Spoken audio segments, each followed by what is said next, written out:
Hola a toda nuestra audiencia. Hoy vamos a hablar sobre hacktivismo, Fuerzas Armadas y poder político en México, haciendo un análisis sobre el caso del ciberataque de Guacamaya a la Sedena en México. Para empezar, hay que decir que las dinámicas sociales, la manera en la que nos organizamos y cómo nos expresamos han cambiado a partir del desarrollo de las nuevas tecnologías, en particular desde la llegada de Internet. El hacktivismo surge como una nueva forma de manifestación política a través del ciberespacio, donde los involucrados obtienen mayor libertad de expresión y resguardan su identidad bajo el sello del anonimato. Aunque no existe una definición consensuada de lo que se considera hacktivismo, la mayoría de los organismos internacionales relacionados con la ciberseguridad coinciden en diferenciar las diferentes formas de protesta en línea entre pacíficas, aquellas que se dan en webs, campañas de información o recogida de firmas online, de aquellas que implican un ataque mediante el acceso intencional a sistemas informáticos, sitios web o datos sin autorización. Estas últimas son consideradas hacktivismo.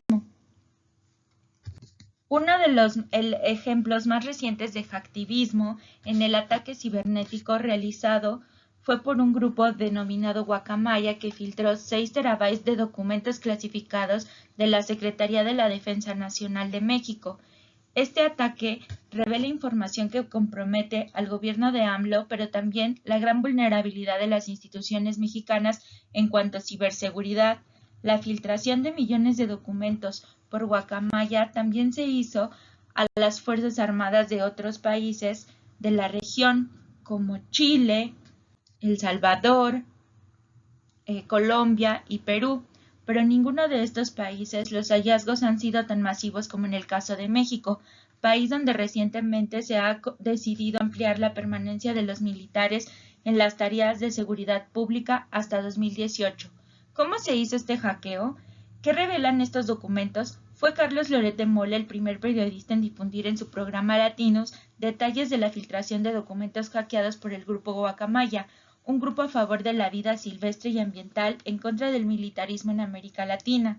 El primer ataque cibernético que hizo el grupo Guacamaya fue a las Fuerzas Armadas de Chile, donde se utiliza la plataforma Exchange para manejar correos electrónicos y la cual no actualizaron como les informó la empresa Microsoft que debían hacer desde el año pasado.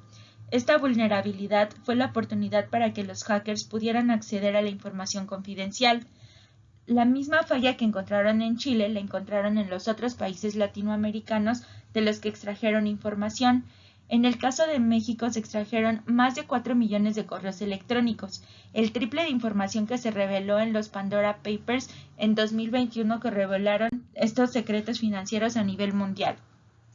Cuando se hizo pública la filtración, Chile activó protocolos especiales para saber cómo fue el hackeo.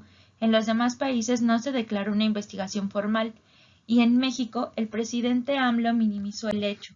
La información filtrada por el grupo Guacamaya muestra la falsedad en el discurso que se ha manejado desde el poder legislativo y ejecutivo en México, desde el cual las Fuerzas Armadas son incorrumpibles. Sin embargo, los documentos demuestran que hay corrupción en las Fuerzas Armadas, no solo a nivel de unos cuantos individuos, sino de la institución misma.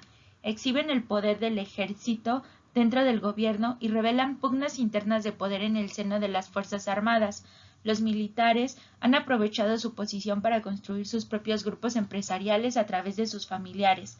Dentro de las informaciones filtradas están operaciones de inteligencia de la última década y el estado de salud de AMLO, decenas de abusos sexuales de cargos de superiores a subalternas y civiles y de actos de torturas encubiertos por la institución.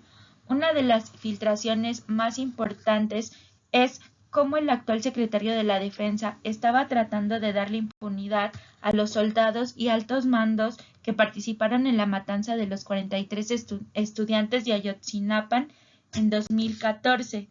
Esta filtración se da en medio de un debate a nivel internacional en la Cámara de Diputados y Senadores, en la cual se les está ampliando las facultades en materia de seguridad pública a las Fuerzas Armadas. En México, las Fuerzas Armadas llevan años cumpliendo tareas de seguridad pública. Ha sido la táctica de distintos gobiernos para combatir el crimen organizado y la violencia en el país desde hace más de 15 años. La filtración de Guacamaya se dio casi en paralelo con la aprobación de una reforma que amplía el plazo para la seguridad, para que los militares se mantengan hasta el 2028 en las calles. Debemos recordar que la Guardia Nacional fue creada por el gobierno de AMLO en 2019 como una institución civil a cargo de la seguridad pública, es decir, una policía nacional, pero las reformas planteadas por el presidente la convertirían en una especie de fuerza militar.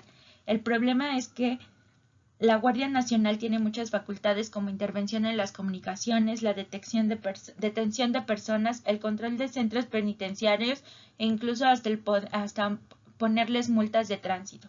Esto ha desatado protestas en México, donde los críticos consideran que hay una creciente militarización del país.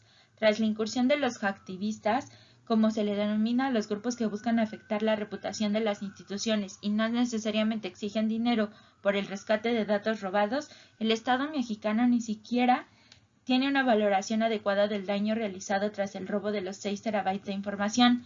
Tampoco hay un proceso de análisis de riesgo vinculado a qué podría acontecer en el ámbito concreto de los riesgos políticos, reputación en las redes y una filtración de estas características. Asimismo, el hackeo realizado por el grupo Guacamaya muestra que en México no hay una política concreta en el ámbito de protección de datos y de ciberseguridad para instituciones gubernamentales que sea bien aplicada, además de una falta de cultura digital que ayude a comprender a las personas la importancia de proteger datos sensibles. Esperamos que este ciberataque sea una llamada de atención para crear leyes en torno a ciberdelitos y ciberseguridad. Gracias por acompañarnos en este podcast. Los esperamos para la próxima.